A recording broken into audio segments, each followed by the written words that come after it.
Бабушка, я начинаю урок.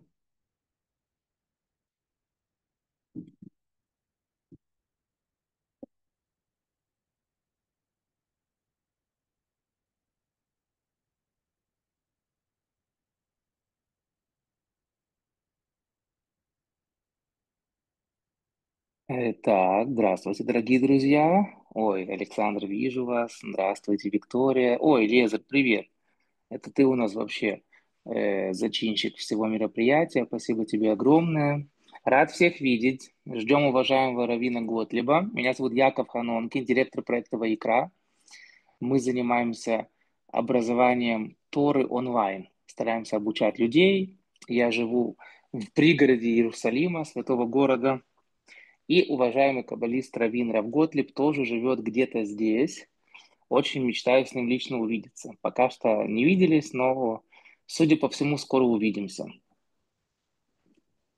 Что еще сказать? У нас прекрасно будет пост 9 ава, который из этой боли, которую мы все проживаем в этот день, скоро, нам обещали наши пророки, он перевернется в большой праздник.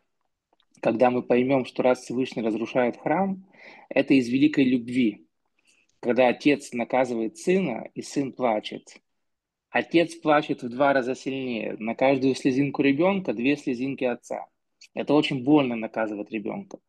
Но когда ребенок приходит к бабушке, там, она его кормит, к дяде она его кормит, он его кормит. А вот папа, он не может просто развлекать ребенка. Он должен наказывать, когда в чем-то провинился ребенок.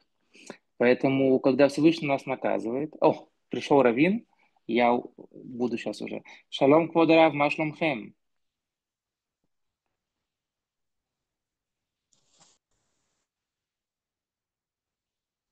שלום כבוד הרב, בבקשה להפעיל, יש לכם, צריך ללחוץ שמה שתוכלו לדבר וכולנו בעזרת השם נשמע. Сейчас Равин включит микрофон, и мы начнем. Мы начнем.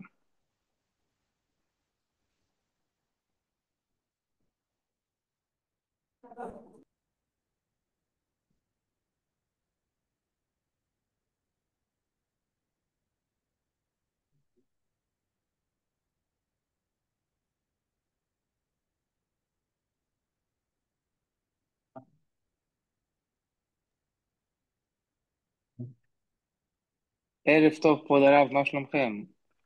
ברוך ברוך השם. השם.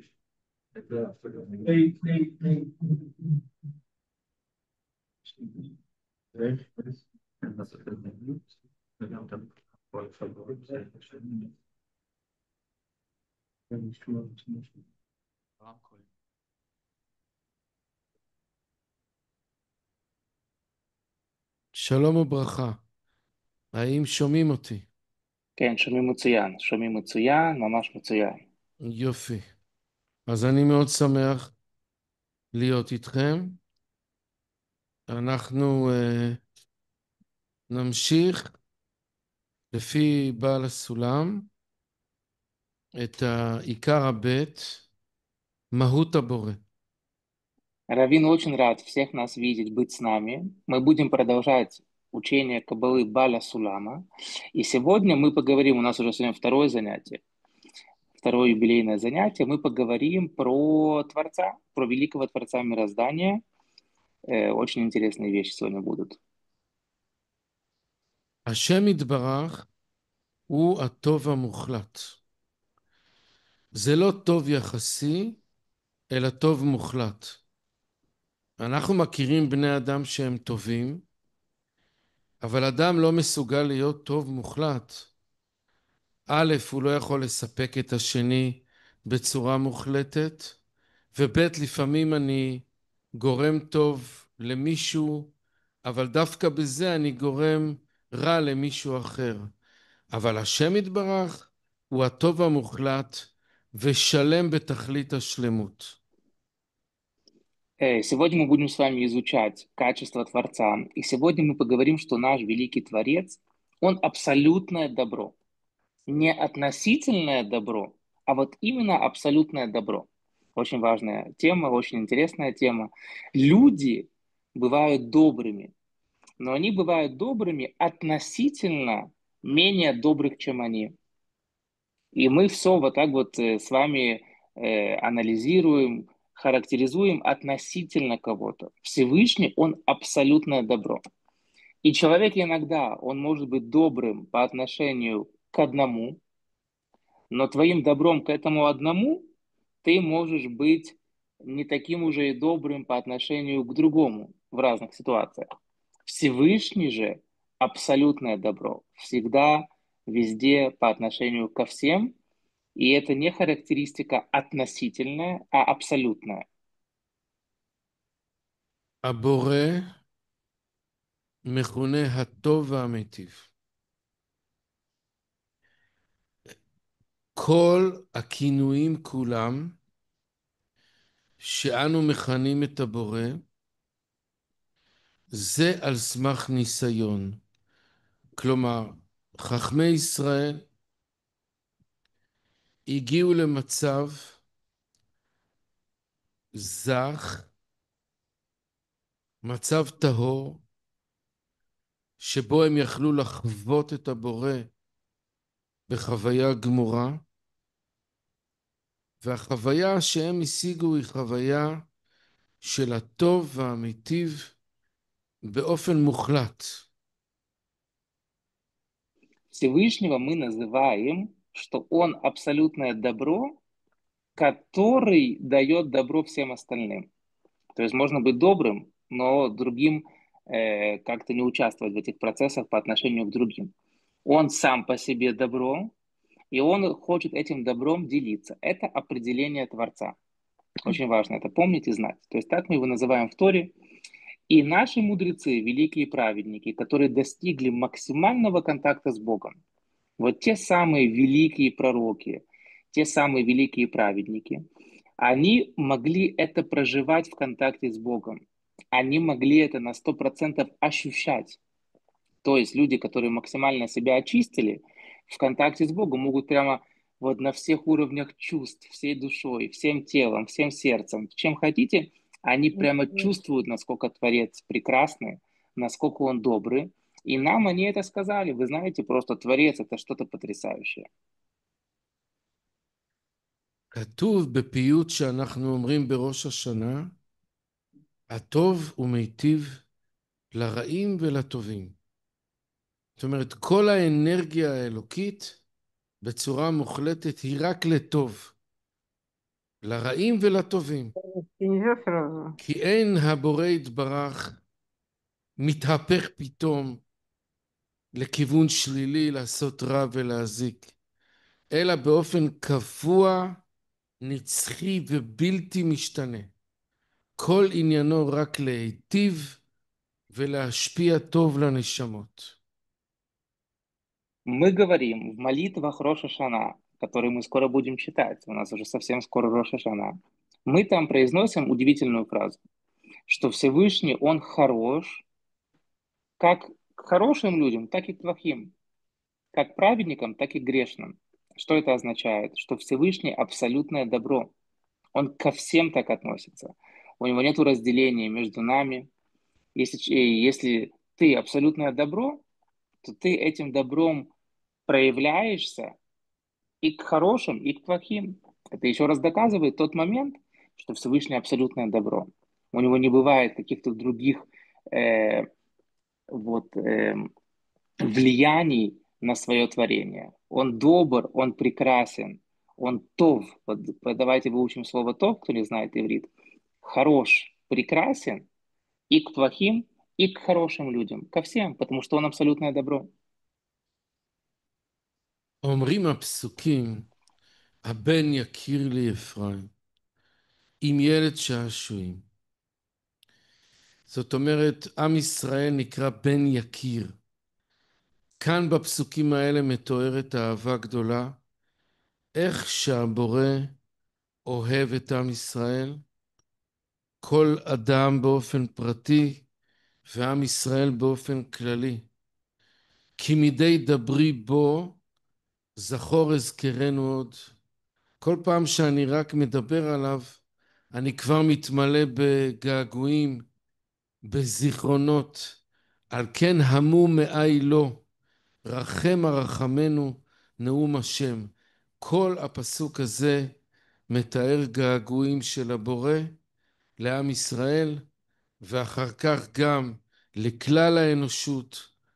זה צריך להתפשט מעם ישראל לכלל האנושות. И я потом пришлю вот это писание, есть такой стих очень известный, где Всевышний описывает свою любовь к людям, к своим творениям. Он говорит там очень много эпитетов, как же он безумно нас любит. И мы знаем, что любовь Творца, она же ничем не ограничена. И он же ничем не ограничен, как мы с вами учили в первом уроке. Поэтому если есть у него любовь к нам, то она бесконечная, она абсолютно безграничная. Это поразительно. И там вот в этом стихе, я потом обязательно пришлю текст в группу нашу в чате в WhatsApp, очень описывается разными эпитетами, как сильно Всевышний любит своих людей. Мы же венец творения. Как только Всевышний в кавычках вспоминает про людей, как у него просыпаются желания с ними быть в контакте, как у него просыпается, он скучает по контакту с людьми. Разумеется, это всегда, вот эта вот безумная любовь начинается с тех, кто ему служит, с праведников, которые хотят быть с ним. А потом из-за того, что как бы верхушка пирамиды, вот эти люди, которые ему служат, вот любовь через них проходит в наш мир, потом она уже идет к остальным людям, которые не так близки к нему, но в целом, разумеется, Бог любит максимально всех и каждого бесконечно. כותב בעל הסולם כך, בראשונה, מושכל ראשון. לכן התחלתי לדבר גם בפגישה הקודמת, ממשיך בפגישה הזאת, על הבסיס.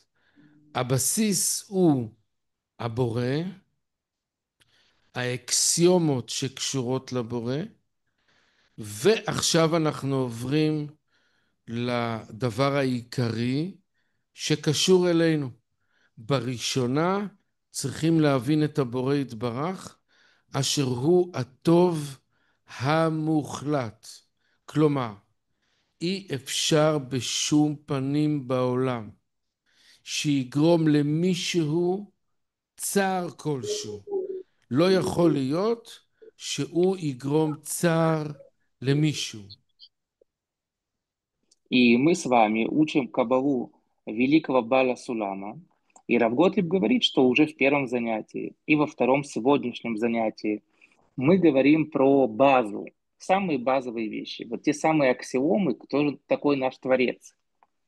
И одна из аксиом, вот с которой мы сегодня будем с вами знакомиться более глубоко, что Всевышний абсолютное добро, который не может по определению ни одному творению сделать плохо, ни одному творению сделать больно. Если ты абсолютное добро, абсолютное что-то такое вот прекрасное, хорошее, ты не можешь ни одному творению причинить страдания. И это аксиома, это база, которую мы должны с вами знать, как творение про нашего Творца. השאלה היא, איך בעל הסולם כותב פה שלא יכול להיות שהוא יגרום צער למישהו? הרי העולם מלא בצער, הרבה מאוד ייסורים, הרבה מאוד כאבים. וכאן הוא אומר, אי אפשר בשום פנים שבעולם שיגרום למישהו צער כלשהו. שזה מובן לנו כמו מושכל ראשון, גם זה כמו אקסיומה, באשר השכל הבריא מראינו בעליל בפירוש את הבסיס לכל עושה רעות, שהוא מוגדר אך ורק ברצון לקבל. זאת אומרת, אנחנו רואים במציאות של העולם הזה, אדם רוצה לקבל דברים, ואם מישהו מפריע לו, אז הוא פוגע בו. הוא מוריד מהדרך שלו את כל מי שעלול לסכן את הקבלה שלו. הוא מוכרח לקבל. אז זה כמו חיה שהיא רוצה לקבל איזה אוכל מסוים, ומי שיעמוד בינה לבין האוכל, אז היא תשבור אותו. זה מה שהוא אומר פה, פירוש, שמתוך שהאדם להוט אחרי קבלה טובה להשלמתו עצמו, הנה משום זה יוצא להערה לזולתו, מתוך הרצון לקבל את השלמתו עצמו. אז זה הבסיס של כל האיסורים. למה אדם אחד גורם איסורים לשני? כי נדמה לו שהשני מונע ממנו תענוג. אז זה איסורים בזוגיות למשל. כל אחד רב עם השני, מחלוקות. על מה רבים? כי כל אחד רוצה לקבל תענוג, ונראה לו שהצד השני מונע ממנו לקבל תענוג, או שהוא משפיע לו ייסורים. אז מפה נהיים מחלוקות ומריבות. И вот вопрос всех вопросов. Если мы с вами говорим, и мы знаем на 100%, что Всевышний абсолютное добро, которое не может причинить страдания, мы же видим, что много страданий в нашем мире. Мы же видим, не нужно быть каким-то великим мыслителем, философом, ученым, чтобы увидеть, какой мир у нас тяжелый. Как же это происходит? Если Творец, абсолютное добро, и мы его прям вот его определение, он абсолютное добро, цель, задача, суть которого этим добром делиться с нами. То есть мы венец творения, это все добро мы получатели, люди. Не ангелы, не животный мир, а именно люди. Почему же мир такой суровый? И говорит Рав Готлиб в начале уже вот этого ответа, он объясняет в принципе Баля Сулам, в чем заключается вообще страдание человека, почему мы страдаем. Мы страдаем, когда мы недополучаем то, что мы хотим. Я хочу там что-то получить. И если вдруг не получается, это мне приносит страдания. И это источник любой атаки на других людей. Кто мне посмеет помешать достигнуть моей цели? Кто мне посмеет помешать? Кто остановит мой процесс получения каких-то дополнительных удовольствий, дополнительных ресурсов? Он мой враг, которого нужно растоптать. Это источник всех войн, всех ссор, как бытовых, на бытовом уровне, на геополитическом уровне, на каком хотите. Любой, кто мешает мне наслаждаться, а наслаждения у каждого свои, то тот мой враг. Его нужно уничтожить. Говорит Равин, как у диких животных в диком мире. Хищник на охоте. Кто ему помешает? Того нужно уничтожить. Ты препятствие, которое мне мешает получить мое законное удовольствие. И в этом заключается суть страданий, когда мне не дают. Моя задача, как я думаю, получить. Кто не дает, тот враг. Это все бытовые ссоры, это все ссоры между супругами. Муж хочет одно, и ему кажется, что жена ему сейчас не дает получить то, что он хочет. Ссора. Жена хочет чего-то. Муж, как по ее мнению, сейчас является преградой и препятствием. Все, начинаются ссоры. Это источник всех страданий. Когда человеку кажется, или не кажется, сейчас будем обсуждать, когда он хочет что-то получить, чего-то достичь, какое-то определенное удовольствие, материальное, духовное, любое, а вдруг ему не дают. Вот это вот противодействие вызывает у меня страдания, а когда человеку кто-то причиняет страдания, он, в принципе, готов на все, чтобы устранить э, вот это препятствие. Это вот начало обсуждения, что же вообще, в принципе, страдание. И мы сейчас ищем с вами ответ на вопрос, как же так, Всевышний ты такой прекрасный, а у нас какая-то жизнь не очень такая прекрасная всегда. Как это понимать? אם כן, הגענו למסקנה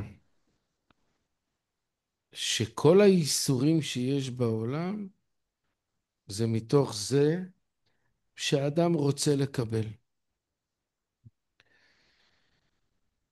ולכן הוא גורם ייסורים לעצמו וגורם ייסורים לאחרים.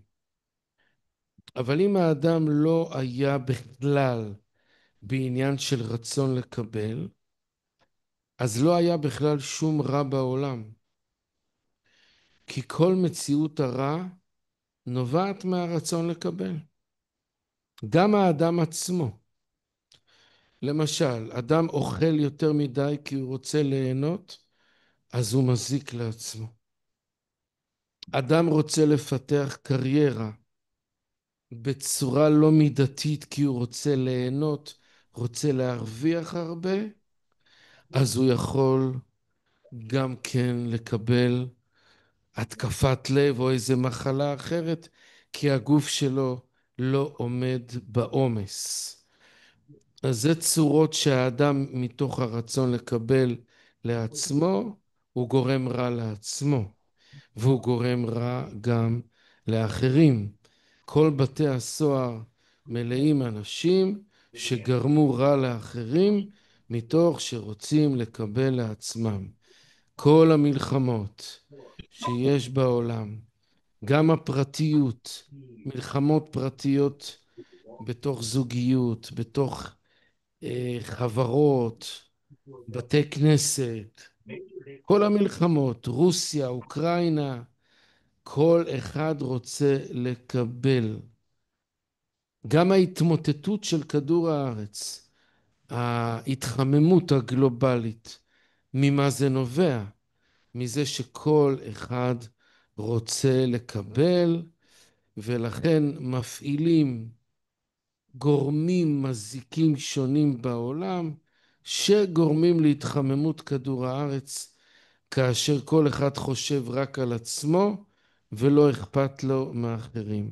אם כן, השורה התחתונה, הרצון לקבל הנאה ותענוג, גורם כל האיסורים שבעולם.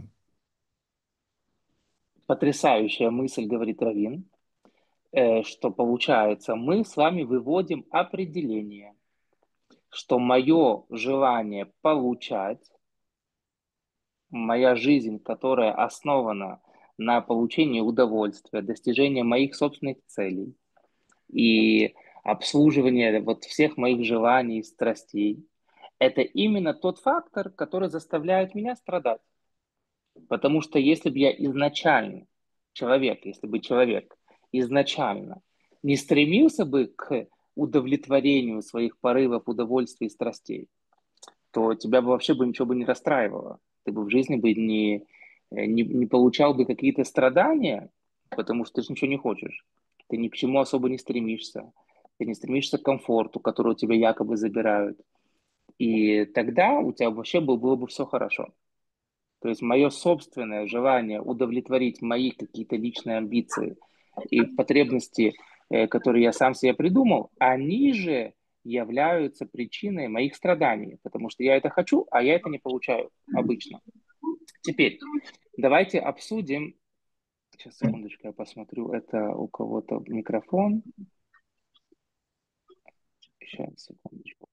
Все, כן, спасибо большое. Да, очень прошу, чтобы микрофоны выключали, потому что я не сильно это умею, а наши помощники уже спят, не хочется их беспокоить, хотя вот я вижу, что он зашел, но пускай лучше спят, а мы сами выключим микрофоны, чтобы людей не напрягать ночью. Да, так получается, говорит Равин, что вот это желание фундаментальное добиваться своего, тех задач, тех страстей, э, того, что человек сам себе надумал, что он хочет, и ему это надо, это источник всех проблем.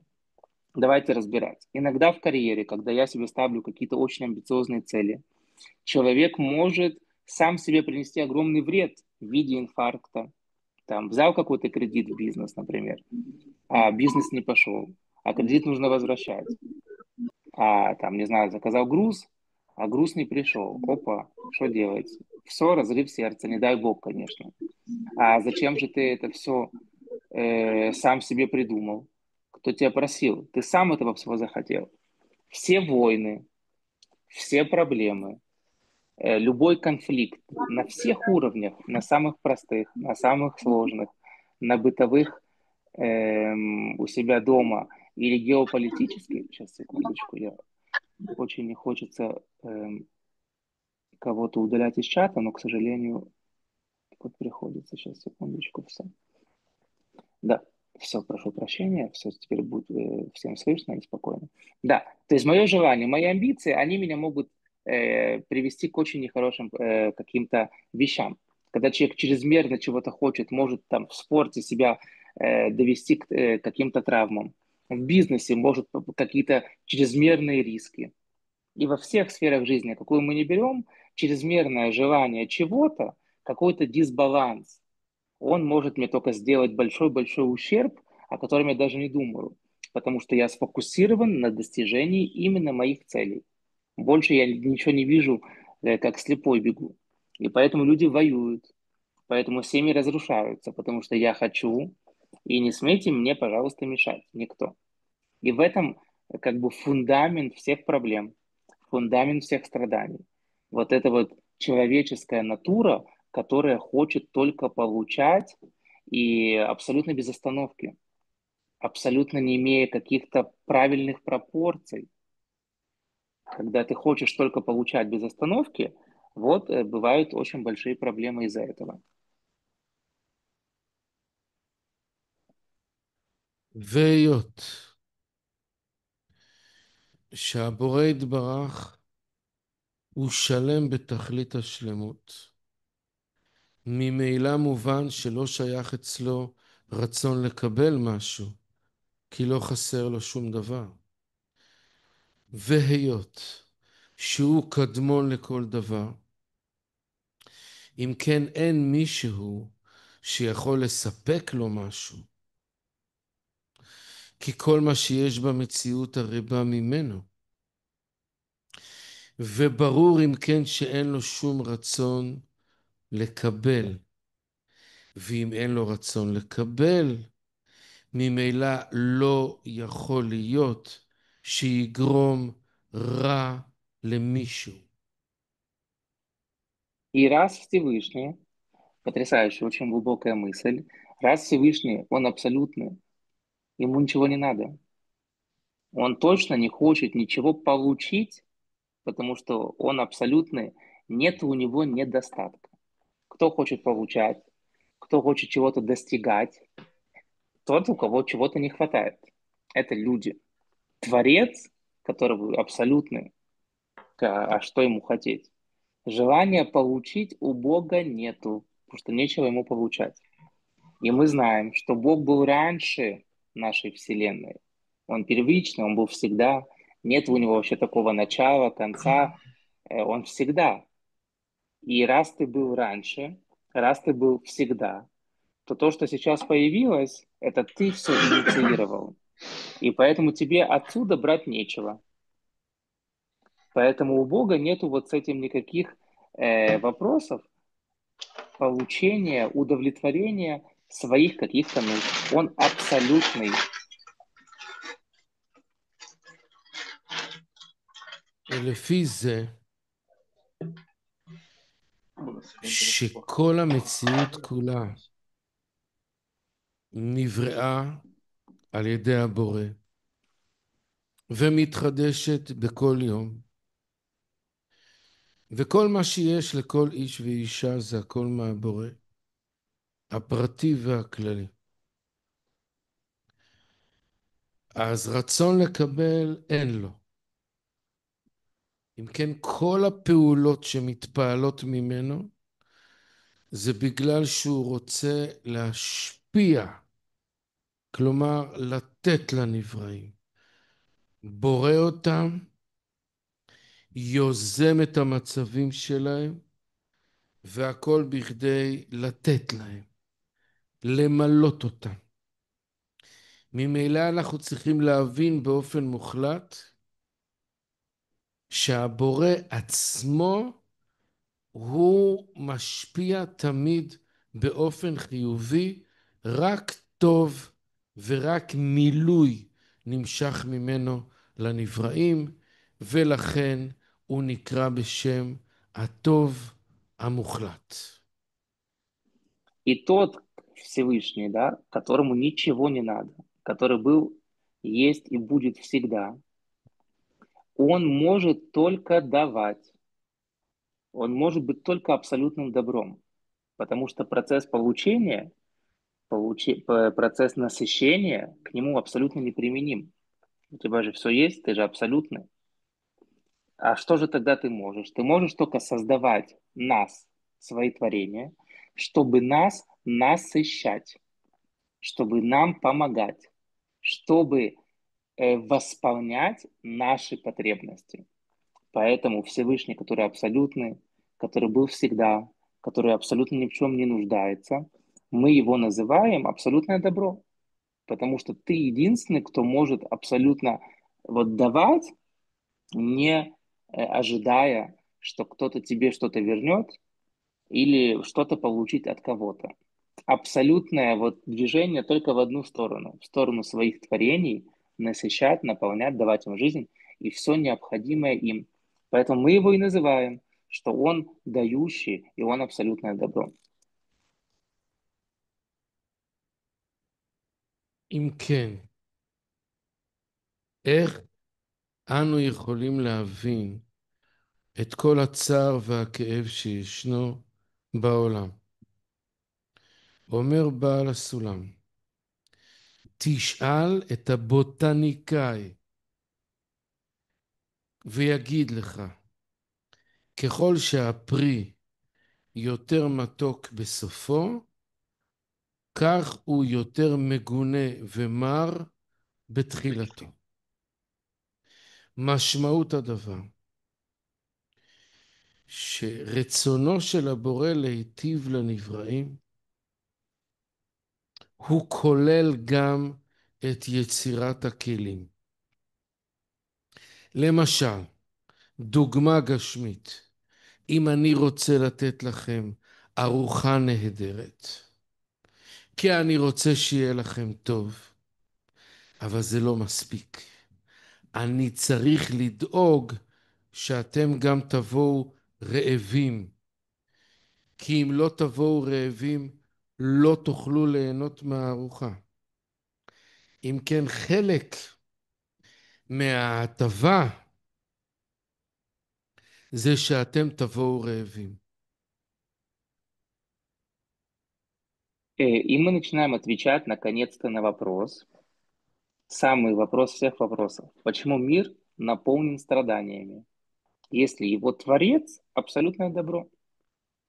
Отвечает Баля Сулам, что спросите, пожалуйста, любого ботаника, который разбирается в разных фруктах и овощах, то он вам скажет, любой эксперт, что чем слаще плод, тем снаружи он максимально непривлекательный и максимально невкусный, горький, какой-то неприятный. Чем слаще что-то внутри, тем это заложено в природу, снаружи все наоборот. Давайте дальше. Говорит Равин, что если я кого-то приглашаю к себе, например, на ужин, то кроме того, что я готовлю потрясающее меню и там э, накрываю на стол красивый сервис, сервировка, меню, это все очень важно. Но моя важная задача, чтобы вы пришли и кушали с аппетитом, чтобы вы пришли голодными ко мне. Иначе смысла никакого нету в таком вот прекрасном меню. Если человек пришел ко мне сытый, после похожего приема пищи, то у меня он не получит никакого удовольствия, потому что ему это все не надо. Поэтому моя задача, чтобы он пришел еще и кушал у меня с аппетитом. Сейчас послушаем, как это касается Творца.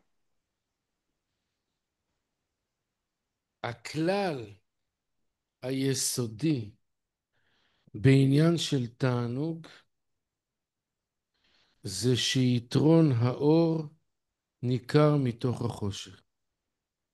אתה לא יכול ליהנות מאור, אלא רק אם יש את הניגודיות של חושך.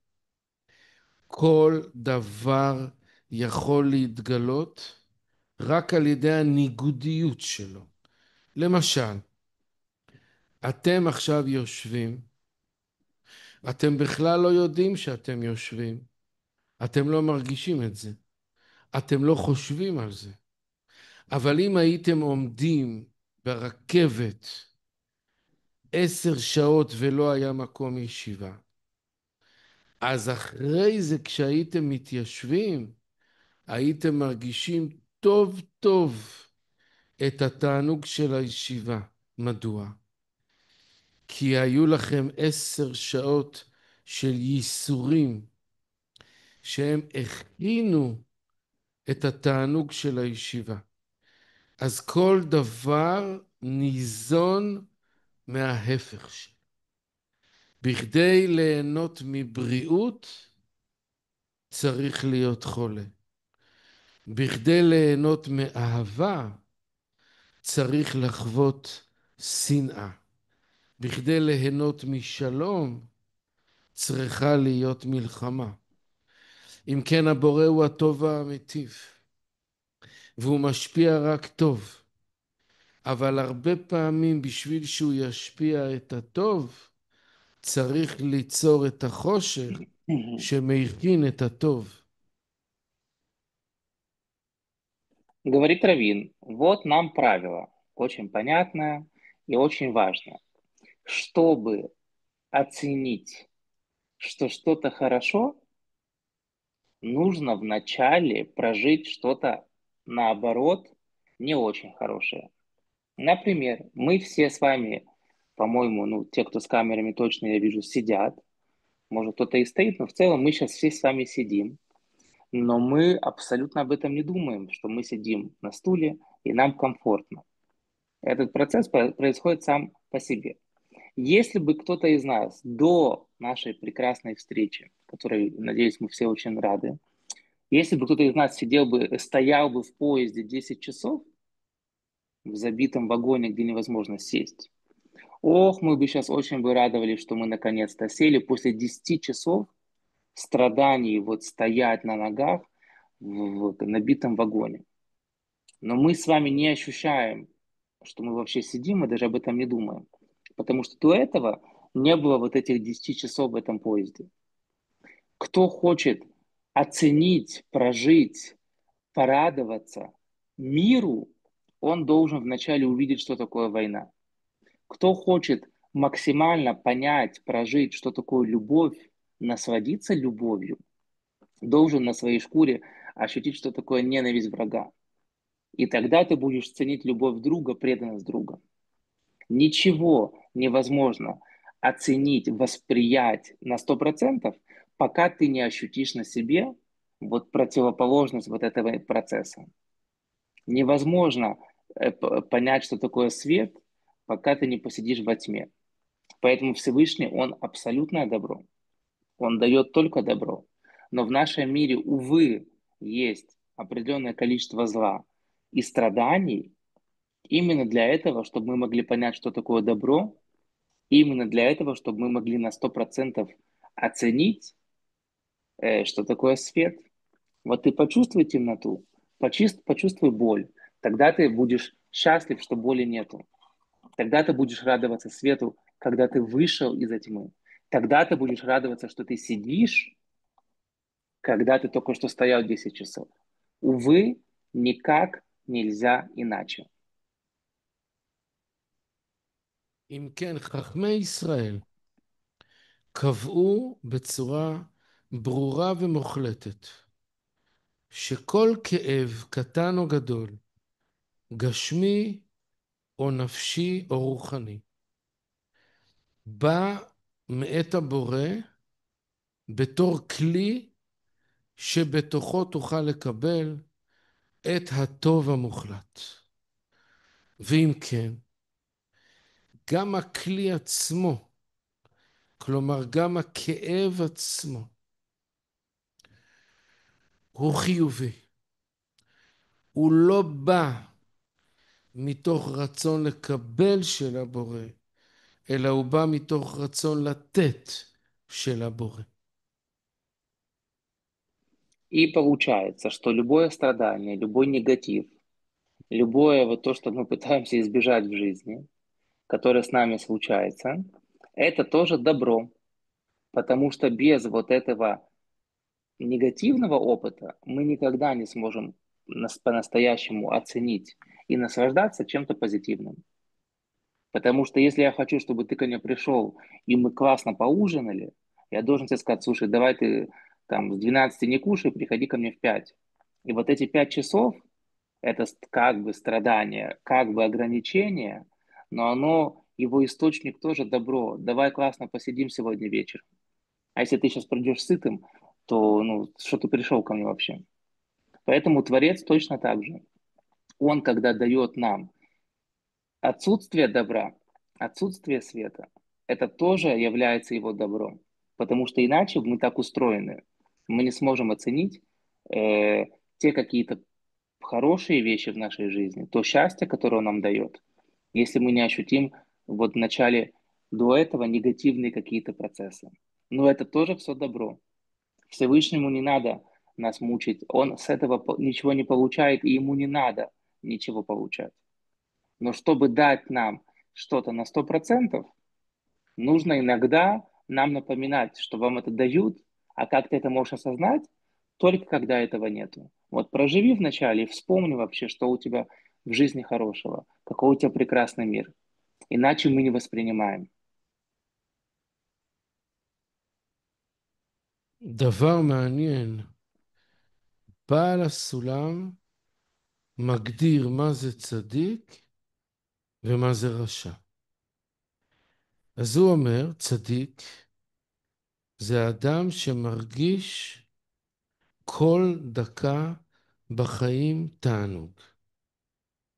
ורשע זה אדם שמרגיש גם עצבות, גם דיכאון. זה רשע. מדוע? מי שמרגיש כל הזמן תענוג, הוא מצדיק את הבורא. לכן הוא נקרא צדיק. מי שמרגיש עצבות ודיכאון, הוא מרשיע את הבורא. כי הרי הבורא הוא האחראי פה על כל המערכת. לכן הוא נקרא רשע, כי הוא מרשיע את הבורא. Есть очень интересное определение у Баля Сулама. Кто является праведником, как вот определение праведника и определение грешника. У разных комментаторов, у разных подходов, у разных школ в иудаизме есть свои определения. Это очень интересно. Говорит Баля Сулам, кто же такой праведник? Тот, кто постоянно находится в состоянии счастья. Сейчас объясним почему. Кто такой грешник? Который с утра грустненький, днем там настроение поднялось, уже счастливенький, через час снова какой-то грустный, и вот там депрессия у него, это уже грешник. Почему? В иврите это звучит намного более понятно. Сейчас посмотрим, как это сказать по-русски, чтобы оно вот максимально корректно звучало. Слово праведник – это который оправдывает поведение Творца. То есть, если я счастлив, если хожу с улыбкой весь день, значит, я говорю, какой у Бога прекрасный мир, какой Бог прекрасный. И как бы я его оправдываю. Я говорю, Бог, слушай, ты такой молодец, прямо вау. Это праведник, который говорит, слушай, Бог, слушай, идеально все. Грешник. Тут уже, вот, если по-русски праведник оправдывает как-то еще можно, то грешник в русском уже тут такого нету. В иврите грешник это который говорит, что все плохо. То есть Бог, мне не нравится вот это. То есть он Бога обвиняет. Ты что, не мог доработать, по-нормальному не можешь сделать? И когда ты вот так вот про Бога, то есть твое настроение плохое, твоя депрессия, твой негатив, твое неприятие ситуации, ты Бога обвиняешь, что он какой-то мир сделал недоразвитый, недоработал тут. И поэтому это называется грешник. Потому что ты говоришь, что у Бога есть, ну, по-русски, если так притягивать, у Бога есть погрешности в этом мире. Поэтому ты грешник. Ты что говоришь такое про Бога? У Бога все идеально. Ты чего-то не понимаешь здесь. Праведник тот, кто максимально счастлив постоянно. Грешник это тот, кто вот у него настроение колеблется. Не все ему подходит, значит, ему Бог не подходит, значит, Бог в чем-то осуществил какую-то оплошность. איך יכול להיות אדם שהוא מרגיש תענוג כל החיים? התשובה היא אדם שמאמין באמונה שלמה, שגם מצבי הכאב הם הכלי לקבל את התענוג. וצריך סבלנות. אי אפשר לקבל את התענוג בלי הכאב. אלה הם חוקי העולם הזה.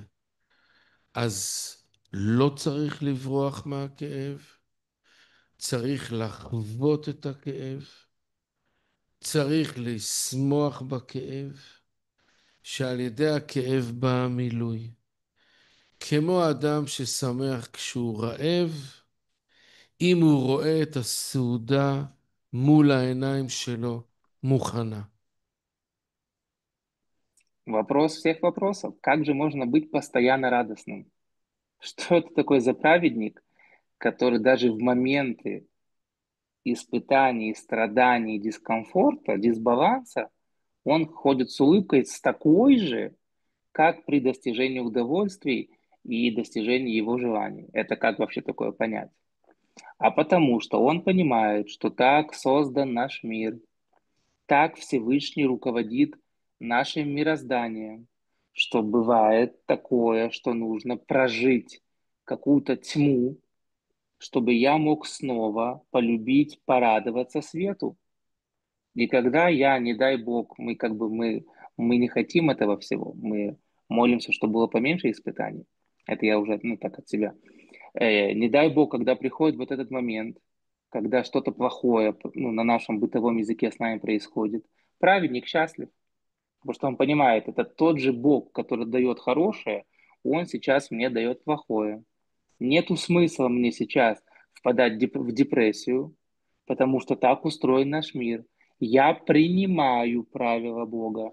Я здесь в гостях, я творение. Бог так хотел, значит так надо. Значит иначе никак. И тогда мне легче это все проживать. И радоваться я могу даже, вот, знаете, там вот эти вот списки, там, топ-10 стрессов, там, увольнение, там, пожар, не дай бог, там, не знаю, что-то еще. Эти все списки человек может прожить счастливо, если он понимает, что это часть моей жизни, это часть получения добра, это часть получения света, тепла и любви от Бога. Вот такие очень сложные эмоционально или любые проблемы, которые мы проживаем.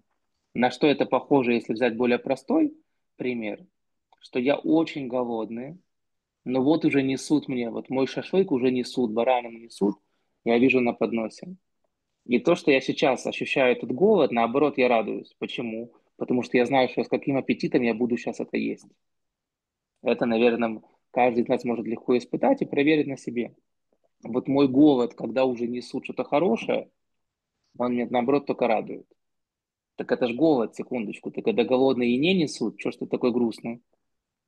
Потому что в этом голоде я понимаю, что сейчас вот наоборот, как же будет круто поесть на голодный желудок, как же мне сейчас будет вкусно. И я понимаю, что эти процессы взаимосвязаны.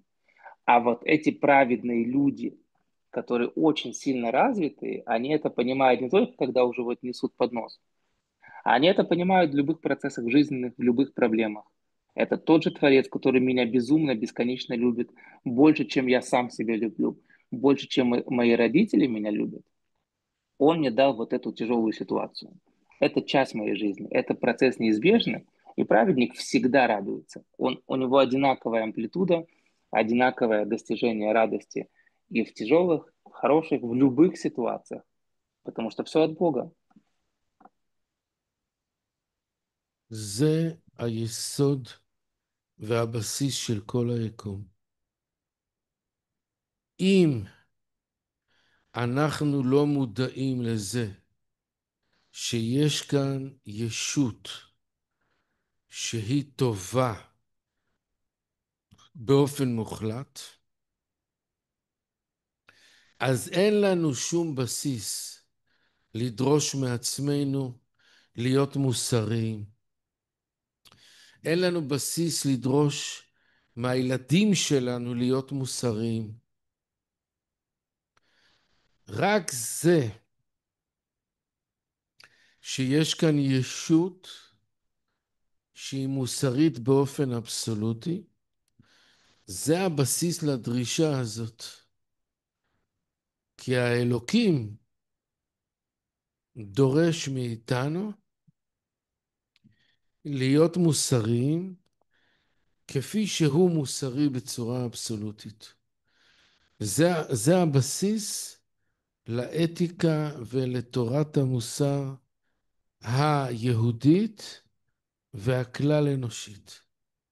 אם הבורא הזה לא קיים, אם הטוב והמיטיב לא קיים, אין לנו שום בסיס לדרוש את זה מעצמנו, אלא איש הישר בעיניו יעשה. И продолжает Равин еще одну очень важную мысль, что если бы не было вот этой нашей сегодняшней аксиомы, что есть Творец, который является абсолютным добром, он тот, кто сам по себе абсолютное добро, суть которого помогать другим. Если мы это не понимаем, тогда нет у нас оснований от себя требовать быть человечным, заниматься этикой и становиться хорошим. Нету в этом мире ничего хорошего, что это я должен быть хорошим. А раз есть что-то потрясающее, прекрасное, и это еще мой творец, и я частичка него, вот тут тогда появляется у меня закономерная обязанность требовать от себя, стремиться ему уподобиться, требовать от учеников, от детей, от того, кто меня воспринимает как авторитет, тоже заниматься этикой, духовным ростом. Иначе, если нету вот этого фундамента, нету э, великого, доброго, прекрасного Творца, тогда пускай каждый делает, что хочет. Вот хочешь быть хорошим — будь, не хочешь — не будь. Именно этот факт, новая сегодняшняя наша аксиома, ну, новая в смысле в рамках этого урока, мы это стараемся всю жизнь это постигать, и мы это уже с этим, конечно, встречались, но вот это важнейшее понимание, что есть великий, добрый, прекрасный Творец, это фундамент для нашего духовного роста, потому что мы должны ему уподобляться. В этом мире есть добро, и можно и нужно стремиться уподобиться нашему Творцу. צריכים לדעת שהאלוקים הטוב והאמיתי הזה הוא המהות הפנימית של כל איש ואישה. הוא המעגל הפנימי של התודעה שלנו. כל העבודה שלנו בתורה ובמצוות זה לגלות את האלוקים הטוב והאמיתי שנמצא בפנימיותנו, שהוא המהות שלנו. כל בוקר אנחנו אומרים, אלוקיי, נשמה שנתת בי, טהוריי. הכוונה לאישיות הפנימית שלה. הכוונה היא לטוב והמיטיב, שהוא הזהות הפנימית, המהות, הקטליזטור שדוחף את כל המציאות שלנו. ולכן, כל העבודה שלנו כאן בעולם הזה, זה לגלות את האלוקים שנמצא בתוכנו. אז יש בתוכנו שתי ישויות, אחד זה הנברא, הרצון לקבל הנאה ותענוג, השני זה הבורא, שהוא הרצון לתת הנאה ותענוג. ואנחנו צריכים לגלות את הבורא שבתוכנו, ולתת לו את השליטה. И раз есть великий Творец, который он абсолютно добро и он дающий, но Он дал нам частичку себя. Мы говорим каждое утро: Боже мой, спасибо тебе за душу, которую ты вдохнул в меня, частичку себя. Получается, что наша суть, наша начинка, наше подсознание, наша реальность — это мы такие же, как и Он. Мы частичка неотъемлемая Бога. И самая главная часть в нас — это наша душа, частичка вот этого Творца, который добрый, прекрасный, дающий и абсолютно не имеющий желания получать. И наша с вами задача — находить вот эту вот святость этого Бога внутри нас самих. Задача человека. Вот, пожалуйста, цель, миссия нашего пребывания в этом материальном мире. То есть, с одной стороны, мы все что-то хотим, мы хотим получать, мы хотим достигать, и мы хотим вот каждого свое удовольствие. Кто-то любит там, не знаю, спорт, кто-то любит наоборот полежать. Вот то, что мы любим, то мы и хотим. Оказывается, в нас есть вторая часть Творца. Давать, вообще не думать, а получать. И получается, в нас есть две составляющие. В каждом человеке есть две реальности. Одна реальность поверхностная, которая жаждет получать абсолютно без тормозов. Как хищные животные уничтожают любого, кто пытается им помешать на охоте, потому что им нужно поесть. В нас есть такое вот животное начало, но в нас есть вот эта частичка Бога, которая вообще ничего не хочет. Хочет только помогать, давать и не знает, что такое брать. Как это брать? Я Бог, я даю. И Он частичка нас. Две абсолютно противоположные реальности. И мы выбираем сами, какую из них развивать, какую из них возвеличивать над другой, и какая в итоге будет доминантной. Частичка Бога в нас, которая дает, помогает, или материальное примитивное животное, которое вообще не знает, что такое, как это давать, зачем давать. Я хочу получать.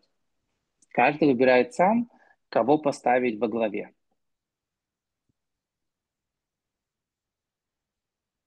אנחנו סיימנו. האם יש שאלות? Равин говорит, что урок закончен. Есть ли у кого-то какие-то вопросы? Добрый вечер, шалом, бонсуах. Здравствуйте. Благодарю Рава Готлиба. Для нас сегодня большая честь иметь такую прекрасную возможность благодаря Вайкре и вашему прекрасному переводу слушать прекрасный урок Каббалы. Я благодарна Всевышнему за то, что Он дал мне эту возможность. И у меня сейчас настолько эмоций много, что я буду очень кратка в своих изъяснениях. Спасибо вам большое за то, что вы есть, и за то, что вы даете нам столько добра, что у нас есть возможность в этом очень злом, плохом мире передавать эту возможность тепла и света для других людей. Merci beaucoup. Доброго вечера. היא רוצה להודות לכם, כבוד הרב. היא ממש מודה מכל הלב על ההזדמנות ללמוד את תורת בעל הסולם, לשמוע את דבר השם, ובעולם הזה החשוך קצת לחוות את האור ולהשתתף ולשתף את האור הזה בין כולם. ממש מודה מכל הלב על ההזדמנות. תודה רבה. מה השם שלה? Светлана, он спрашивает, как вас зовут? Светлана, я говорю. Светлана Добрый Игара вечер. Бецарфат. Светлана меня зовут. Я по происхождению ашкеназ по папе, не по маме. Живу во Франции уже почти 20 лет. И вот буквально несколько месяцев тому встретила еще раз, как 10 лет назад, уроки от Вайкра, от Рава Ицкака Пентасевича. И он смог найти во мне то, что во Франции французам было тяжело понять. И благодаря этому я давно мечтаю принять ортодоксальный иудаизм, но быть евреем во Франции очень тяжело, не в том Мгм. дело. Я хочу преподавать Тору на французском языке, то есть ту часть, которую вот сегодня я слушала, я могу переводить раввина на французском языке, на несколько языков. То есть сам факт, что я это принимаю, потому как во мне есть еврейская кровь, и мой папа в Советском Союзе носил звезду Давида, это для меня огромная честь. Поэтому я просто, ну, у меня эмоции меня переполняют. Спасибо вам. Merci beaucoup, Арав Готлиб. Merci beaucoup, Арав Ицкак. Всем доброго вечера. Яков, прошу прощения. Да. היא אומרת שהיא יהודייה מצד אבא. היא גרה כן. בצרפת, לפני 10 שנים היא התחילה ללמוד תורה בארגון שלנו, והיא מאוד מאוד מודה לך ממש על הכל, והיא גם יודעת לתרגם את השיעורים לצרפתית, אז אולי בעזרת השם היא גם תשקיע מאמץ בזה, ואבא שלה, מצוין. אבא שלה גם היה יהודי גאה בברית המועצות לשעבר. הבנתי. תודה רבה. Спасибо огромное, Светлана. Будем на связи по всем вопросам потом еще. אז אין עוד שאלות. Вопросов, видимо, нету. И будем тогда продолжать с Божьей помощью. יש שאלה. Давайте мы вас слушаем, говорите, потому что тут не всегда видно. Да, Добрый вечер. Меня слышно? да. Меня зовут Игорь, я из Украины. Нахожусь сейчас в городе Ужгород солнечном. Хотел спросить, вот в Кабале есть такое, ну, и в Торе никто, нет никого, кроме него. И второе, вопрос. Если если не я себе, то кто мне? Как это противоречие Рав может растолковать? קוראים לו איגור, הוא גר באוקראינה, הוא שואל סתירה. אם אין אני למי לי, ואיך זה מסתדר אם אין עוד מלבדו? יש בכל אדם שתי ישויות של בורא ונברא. אז זה נמצא בכל אדם. עכשיו, שני הישויות הללו צריכות לחיות אחת עם השנייה.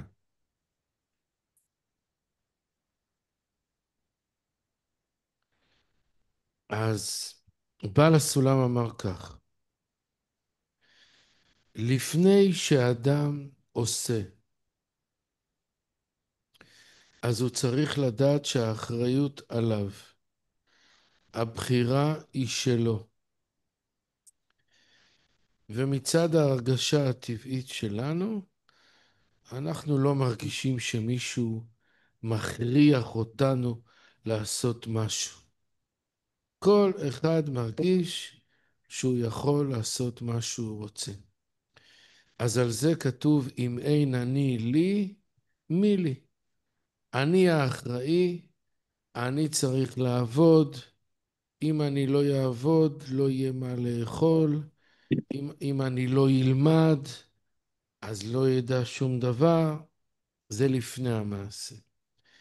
ואחרי המעשה, אז אדם צריך להאמין שהבורא הוא עשה ועושה ויעשה לכל המעשים כולם. אז לפני המעשה נותן כוח לנברא שבו, לאחר המעשה נותן כוח לבורא שבו. וזאת החובה שלנו, בגלל שאנחנו בנויים מנשמה ומגוף, אז אנחנו צריכים לתת קיום גם לנשמה, ולתת קיום גם לגוף. לכן, לפני המעשה זה הגוף, הטבע, ההשתדלות הנורמטיבית, הטבעית, ואחרי המעשה לא משנה מה יצא. אם יצא טוב או יצא לא כל כך טוב, זה כבר הבורא. אז זה בחינת הנשמה שבאדם. Ваш вопрос, Игорь, как раз идеально подводит итог сегодняшнего занятия. Просто супер. То есть, еще раз, есть два высказывания. Написано в Мишне, если я не буду заботиться о себе, то никто о тебе не позаботится. Если не я для себя, то кто для меня? Это с одной стороны. С другой стороны, мы знаем, что нету ничего в этом мире, кроме божественной воли. Вопрос, как это сочетается? Зачем нужен я, если все от Бога? Как раз то, что мы сегодня обсуждали. Потрясающе. В нас есть две реальности. Человеческая, вот такая вот животное, то, что мы сказали, желание получать, и божественное, желание давать. Мы состоим из двух частей. И как раз здесь это все проявляется идеально. До моего действия, пока еще не закончил я действие и не ожидаю результат, это я должен принять решение, я должен включиться, я должен подготовиться, просчитать, подумать, какое действие, какое решение принимать. Это все зависит от меня. То, что Мишна подчеркивает, если ты не подумаешь о себе, кто о тебе подумает? То есть Бог тебе сказал, иди, что-то делай с собой. Не примешь решение пойти на работу, не будет у тебя пропитания. Ты обязан думать и тоже принимать какие-то решения. Это вот человеческое, то, что вот природная натура, вот первая часть. Вторая часть. Как только ты сделал все, что от тебя требуется, все, отойди. Тут уже Бог. Результат, что получится, хорошо, плохо, уволишься с работы, проект закроется или выстрелит, то, что мы называем. Это уже Бог. Это уже вторая часть. Нет в этом мире никого, кроме Всевышнего и Его воли. Но мы всегда должны работать с обеими частями. То есть мы должны принимать решения, мы должны заниматься физическим миром, готовиться, подготовка к этому решению, вот, пойти на работу. А что там будет дальше, после того, что я сделал все процессы физического мира, которые зависят от меня, это уже включается вторая грань, что Бог решает, какой будет результат. Потому что мы все в гостях в мире великого Творца. И только Он знает, что для меня хорошо, и когда и что должно произойти. Вот так они сочетаются, два высказывания мудрецов. Если я не для себя, то кто для меня? Прими решение, начни что-то делать. До действия это все я. После совершения действия уже Творец. Божественная душа, Бог собственной персоной. Он уже будет решать, что с тобой будет дальше. Нет никого, то, что мы поем по-русски, кроме Бога одного. Кажется, очень простая такая песенка застольная, которую мы поем в детских лагерях, а здесь глубина потрясающая. Потому что после того, что ты сделаешь, уже все, ты уже уходишь на второй план, и дальше Бог говорит, что сейчас будет и что должно быть. Благодарю. אנחנו לא יכולים לתת את כל הכוח לנברא, כי אז אנחנו שוללים את הבורא, ואנחנו לא יכולים לתת את כל הכוח לבורא, כי אז אנחנו שוללים את הנברא. אנחנו צריכים לקיים את שניהם, ולכן הפתרון הוא בצורה כזאת. לפני המעשה להתנהג בצורה טבעית, ואחר כך להמליך את הבורא על הטבע, אבל רק לאחר המעשה. ואסור לנו להפוך את הדברים, לא לומר לפני המעשה זה הבורא, ואחרי המעשה זה אנחנו, אלא רק דווקא באופן הזה. לפני המעשה זה אני צריך להשתדל מקסימום ההשתדלות האנושית, אחרי המעשה גמרתי לעשות כל מה שאני יכול, אז זהו, זה כבר הבורא הכל. Потрясающе, 1,5 минуты, вот это просто вау. У нас всегда должны быть перед глазами два участника процесса. Творец и его творение. Если от творения ничего не зависит, тогда он исчезает из картины. Он ноль. А он не ноль. Есть всегда Творец, работает в паре с творением. Если все зависит от Творца, то ты здесь вообще не игрок, а ты да игрок. Если только ты игрок, тогда, секундочку, а Бог где? Ты тогда Бога умножаешь на ноль. А вы оба здесь находитесь, вы оба здесь присутствуете в твоей жизни. Поэтому всегда в начале как бы играет мячик у творения. Сделай все, что зависит от тебя в рамках нашего мира материального. Проведи переговоры, подготовься, получи квалификацию, все, что требуется для того, чтобы этот какой-то процесс, там, в спорте спорт, в работе работа, в отношениях отношения, доведи процесс до конца. Все, что от тебя зависит. Ты игрок, ты часть команды. Когда ты завершил подготовку и действия, все, забудь вообще, что тут тебя уже больше нету. Сейчас включается Бог. Ждем решения Бога, какой будет приговор, какой будет результат. И здесь уже забудь вообще, что ты там проводил переговоры, и ты там что-то пытался. Тут уже Бог, все, результат – это чисто божественное решение, мячик теперь у Бога. И не дай тебе Бог спутать все процессы. То есть вначале я скажу, слушай, Бог, ну направь меня, куда идти на работу.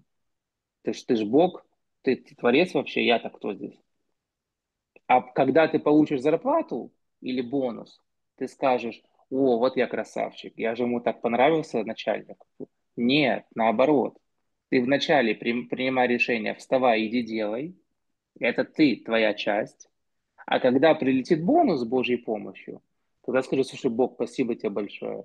Без тебя вообще ничего бы не было, абсолютно ничего. И только такая формула, только вот так вот оно работает. Кто переворачивает, так он вообще изуродовал всю систему. Кто выпадает, говорит, слушай, Бог, ты сам рули, меня здесь нету, тоже ты все нарушил. Нельзя, как бы из песни слов нельзя выкинуть. Есть ты, есть Бог, творец творения. От тебя зависит все, что нужно для действия, от Бога зависит результат. И не путай ничего, пожалуйста, местами. Потрясающе. Если потом получится, вырежем эту часть. И как-то, вот знаете, вот нарезки такие коротенькие, просто вау. Вопрос можно? Благодарю. Я хочу поблагодарить, и тогда я благодарю учителей за гениальное объяснение. Я больше понял теперь, что такое кавана. Это вот это моя часть. Вот. И ощутил вот аж мурашки похожи, шхину, насколько Раф для меня сделал какое-то вот открытие и помог мне на ступень выше подняться к раскрытию и пониманию Всевышнего. Благодарю. מאוד מודה לכם, כבוד הרב, ממש מה שאמרתם, משפט האחרון, הפלא ופלא. נכנס ללב, הוא ממש מאוד מאוד התרגש. תודה רבה לכולם, שיהיה שבת שלום, להתראות, כל טוב. Всего хорошего. Не буду переводить, чтобы вот на словах Равина закончить. Всем всего хорошего, будем на связи обязательно. כל טוב, להתראות.